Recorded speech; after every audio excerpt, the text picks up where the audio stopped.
5 дугаар наадмын маань гар бөмбөг бүхэн барилт эхлэх гээд байж байна. Одоо тэмцээн уралдаан эхэлсэн байна. За шагналын сангуудаа ингэ барьж байна би. За гар бөмбөгийн тэмцээн бол 2 сая төгрөгийн одоо волейбол шүү дээ. Волейбол 2 сая төгрөгийн тэмцээн.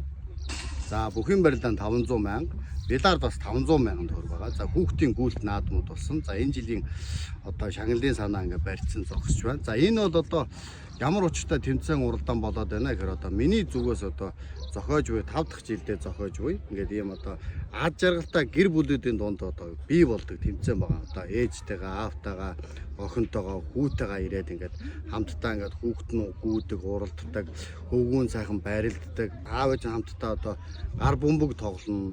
За тэгээд бас бильярд тоглоно. Энэ сайхан одоо ад жаргалтай гэр бүлүүдийн дунд зохион байгуулдаг тэмцээн 5 дахь жилдээ одоо болж байна. За шагналын сангаа дандаа өөрийн зүгээс ингээд бэлддэг байгаа. Бэлэн мөнгөөр бүгдийг шагнана.